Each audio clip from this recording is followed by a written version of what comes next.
Hi guys, welcome back to our channel cine monk. ఈరోజు మనం discuss చేయబోయే movie కాదు, సిరీస్ వచ్చేసి మయాసభ ద రైజ్ ఆఫ్ టైటాన్స్.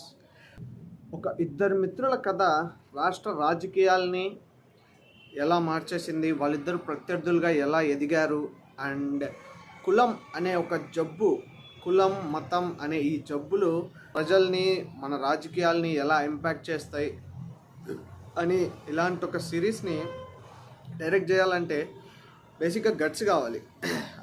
అలాంటి ఒక అటెంప్ట్ చేస్తున్నాం. మరి దేవకట్ట గారు సక్సెస్ అయ్యారా లేదా అంటే, గైస్ నాకైతే ఒక చాలా సూపర్ అనిపించింది. అంటే మోస్ట్ ఎంగేజింగ్గా తీసుకెళ్ళాడు స్క్రీన్ ప్లే. ఆయన ప్రతి సినిమాలో ఫస్ట్ స్టోరీ అనేది స్టార్టింగే మనందరికీ రివీల్ చేసేస్తాడు. లైక్ అందరికీ తెలిసిందే, మన చంద్రబాబు నాయుడు అండ్ వైఎస్ రాజశేఖర్ రెడ్డి గారి లైఫ్ ఇన్సిడెంట్స్ని బేస్ చేసుకొని తీసిన సినిమా ఇది. దాంట్లో పేర్లు వచ్చేసి కాకర్ల కృష్ణమనాయుడు అనేది ఒకరి పేరు, అండ్ ఇంకొకటి ఎంఎస్ రామిరెడ్డి అనేది ఇంకొక పేరు. ఇంకొక కాస్టింగ్ గురించి మాట్లాడుతున్నాం కాబట్టి, Kakarla Krishnama Naidu by Aadhi Pinisetty and MS Ramireddy by Chaitanya and RCR by మన అందరి ఫేవరెట్ సాయి కుమార్ గారు. అండ్ ఐరావతి పశు అనే ఒక క్యారెక్టర్ ఉంటుంది సినిమాలో. అది రియల్ లైఫ్ క్యారెక్టర్. ఎవరో మీ అందరికి తెలుసు. మీకు సిరీస్ చూసినప్పుడు ఏమనిపించిందో కామెంట్స్లో నాకు చెప్పండి, ఎవరు అనిపించారు అనేది. ఈ సిరీస్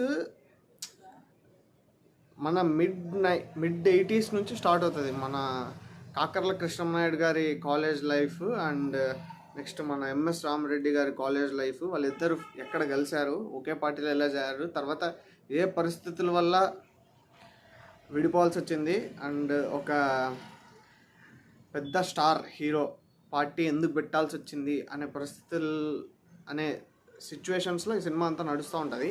అది ఎంత ఎంగేజింగ్గా ఉంటుందంటే, లైక్ మీకు ప్రతి సీను అంటే ఎక్కడ బోర్ కొట్టకుండా చాలా బాగా తీశారు. ఈ సినిమాలో క్యారెక్టర్స్ కూడా లైక్ మన కేకేఆర్ గారు కానీ ఎంఎస్ రామిరెడ్డి గారి క్యారెక్టర్, వాళ్ళిద్దరూ రియల్ లైఫ్ని మనకు గుర్తు చేయాలి కానీ రిఫ్లెక్ట్ చేయొద్దు. అంటే లైక్ వాళ్ళని గుర్తు చేయాలి కానీ వాళ్ళని క్లోన్ చేయొద్దు అన్నట్లు చాలా బాగా యాక్టింగ్ చేశారు. అంటే వాళ్ళలాగే అందరికీ వాళ్ళు గుర్తు రావాలి కానీ వాళ్ళు అనిపించద్దు అన్నట్లు దట్స్ యాక్టింగ్కి. అండ్ నాకు మోస్ట్లీ చైతన్య గారు, ఎంఎస్ రామిరెడ్డి గారి క్యారెక్టర్ ఆయన చేశారు టూ గుడ్ అసలు. ఆంధ్రప్రదేశ్ అనే ఒక స్టేట్లో క్యాస్ట్ అనేది ఏంటి, ఎంత ఇంపార్టెంట్ రోల్ ప్లే చేస్తుంది రాజకీయాల్లో కానీ ప్రజల జీవితాల్లో కానీ అనేది ఎంత పర్ఫెక్ట్గా రిప్రజెంట్ చేశారంటే సూపర్. అండ్ సినిమాలో సెట్స్ టైం లైన్ అంటే లైక్ పీరియాడిక్ కదా, మిడ్ 70s 80s 90s ఆ టైంలో జరుగుతూ ఉంటుంది ఈ సిరీస్ మొత్తము. అండ్ నేను ఆ సెట్స్కి అయితే ఎవరు చేసిరో కానీ అసలు చాలా చాలా బాగున్నాయి, చాలా సూపర్ అని అయితే చెప్పచ్చు. నేను పర్సనల్గా నేనైతే సీజన్ 2 కోసం చాలా అంటే చాలా వెయిట్ చేస్తున్నాను. ఎందుకంటే దిస్ ఈజ్ జస్ట్ ట్రైలర్ అన్నట్టు నాకు అనిపించింది. ఎందుకంటే యాక్చువల్ స్టోరీ ఇంకా స్టార్ట్ కాలే.